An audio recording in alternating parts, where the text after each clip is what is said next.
પૂરની સ્થિતિ મુદ્દે કોંગ્રેસે વિરોધ પ્રદર્શન કર્યું છે। ખાડી પૂરના પાણી ભરાવા મુદ્દે કોંગ્રેસનો વિરોધ, કોર્પોરેશનની કચેરી પર કોંગ્રેસનું વિરોધ પ્રદર્શન, કોંગ્રેસના કાર્યકર્તાઓએ વિરોધ દર્શાવ્યો છે।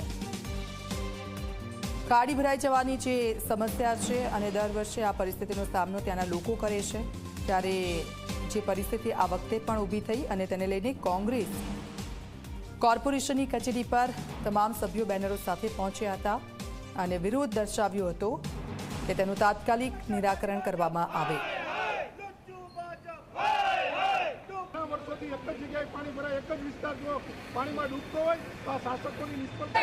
સુરતમાં જે રીતે ખાડી પૂરની પરિસ્થિતિનું નિર્માણ થયું હતું ત્યારબાદ કોંગ્રેસ દ્વારા અનોખી રીતે વિરોધ પ્રદર્શન કરવામાં આવી રહ્યું છે। આપ જોઈ શકો છો સુરત મહાનગરપાલિકામાં આજે સામાન્ય સભાનું આયોજન હાથ ધરવામાં આવ્યું છે, ત્યારે દરેક જે શાસક છે તેની સામે આજે વિરોધ પ્રદર્શન કરી રહ્યા છે। આપ જોઈ શકો છો અહીં એક છે અને તેમાં પાણીમાં અહીં ભરવામાં આવ્યું છે અને આ પાણીમાં શાસકોને ડૂબી જવા માટે સલાહ આપવામાં આવી છે। આપણી સાથે સ્થાનિક જે નેતા છે જોડાયા છે, જે કઈ વાતને લઈને વિરોધ કઈ રીતે વિરોધ કરી રહ્યા છો? રોજ સુરત શહેર યુથ કોંગ્રેસ દ્વારા આરજીપીઆરએસ ની અમારી ટીમ છે, એમના દ્વારા સુરત શહેરને જે ભારતીય જનતા પાર્ટી શાસકોના પાપે જે સુરત શહેરને ડૂબાડવામાં આવ્યું છે, તો આજે કોર્પોરેટરને અમે મેસેજ આપવા માટે આવ્યા છે જે રીતે તમે સુરત શહેરને આ પાણીમાં ડૂબાડવા, માનવ સર્જિત પૂર લેવા, તો તમે આ ઢાંકણીમાં પાણી લઈ અને ડૂબી મરો એના માટે અમે એમને જગાડવા માટે આવ્યા છીએ। હજી તો ચોમાસાની શરૂઆત છે, આવનારા સમયની અંદર આ પરિસ્થિતિ ન થાય,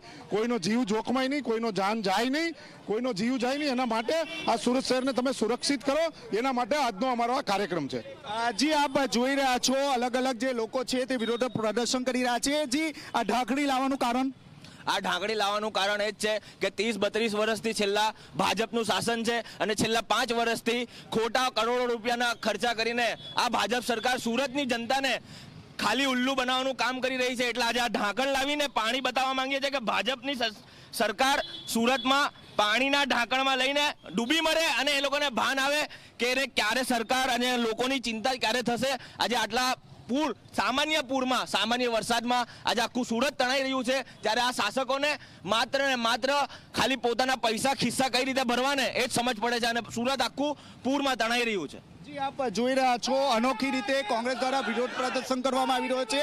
આપણી સાથે યુ કોંગ્રેસના નેતા જોડાયા છે। જી વિરોધ પ્રદર્શનનું કારણ શું? વિરોધ પ્રદર્શનનું કારણ એ છે પ્રી મોન્સૂન કામગીરીમાં સુરત મહાનગરપાલિકાના શાસકો અને કોર્પોરેટરો તદ્દન નિષ્ફળ ગયા છે। જ્યારે દર વર્ષે ખાડી પૂરની સૌથી મોટી સમસ્યા છે સુરત મહાનગરપાલિકાની અંદર, ત્યારે આ વખતે તો કોર્પોરેટર વિરોધ પક્ષ આમ આદમી પાર્ટીના કોર્પોરેટર પણ ઘરમાં ઘૂસી ગયા છે, ભાજપના કોર્પોરેટર પણ ઘરમાં ઘૂસી ગયા છે અને આ સત્તામાં બેસેલા જે ભૂમાફિયાઓ છે એમને એક જ વસ્તુ કહેવા માંગે છે કે આ ઢાંકણીની અંદર પાણી લઈને ડૂબી મરો, તમારે ડૂબી મરવું જોઈએ, તમારે સત્તામાં રહેવાનો કોઈ અધિકાર નથી। સત્તામાં રહેવાનો અધિકાર નથી। આપણી સાથે અન્ય પણ જોડાયા છે। જે સણિયા હેમાદમાં સૌથી વધુ પાણી હતું, શું કહેશો? સણિયા હેમાદ ગામનું જે પૂર છે, સણિયા હેમાદ ગામનું જે પૂર છે એ માનવ સર્જિત પૂર છે। વાલક અને વરાછા ખાડીને ડાયવર્ટ કરી અને અમારી ખાડીમાં ઓલરેડી પાણી આવતું હતું, એના કરતા 5 ગણું પાણી છોડીને ખાડીની બંને બાજુથી 7 થી 8 લાખ લોકોને પ્રભાવિત કરે એ સુરત મહાનગરપાલિકાના ભ્રષ્ટ અધિકારી અને ભારતીય જનતા પાર્ટીના ભ્રષ્ટ નેતાઓને લઈને સણિયા જે ખાડી પસાર થાય છે એની ઉપર 7 થી 8 લાખ લોકો દર વર્ષે પ્રભાવિત થાય છે, પણ આ આંધળી અને બેરી સરકારને કંઈ સમજ પડતી નથી। એટલા માટે આજે અમે આ ઢાંકણીમાં પાણી લઈને આવ્યા છે કે આખી ભારતીય જનતા પાર્ટી આની અંદર ડૂબી મળે। જી આપ જોઈ રહ્યા છો આ જે ઢાંકણી છે તે ઢાંકણીમાં પાણી લાવવામાં આવ્યું છે અને ભારતીય જનતા પાર્ટીના તમામ જે શાસક પક્ષના જે નેતા છે તે આ ઢાંકણીમાં ડૂબીને મરી જાઓ તેવી સલાહ અહીં આપવામાં આવી છે। કારણ કે જે રીતે સુરતમાં પૂરની પરિસ્થિતિનું નિર્માણ થયું હતું, અંદાજિત 8 થી 10 લાખ લોકોને અસર થઈ હતી, ત્યારે કોંગ્રેસ દ્વારા અનોખી રીતે વિરોધ પ્રદર્શન કરવામાં આવી રહ્યો છે। કેમેરામેન વિજય ભેસાણી સાથે ચેતન પટેલ, ઝી મીડિયા, સુરત। તો સુરતમાં રોગચાળાની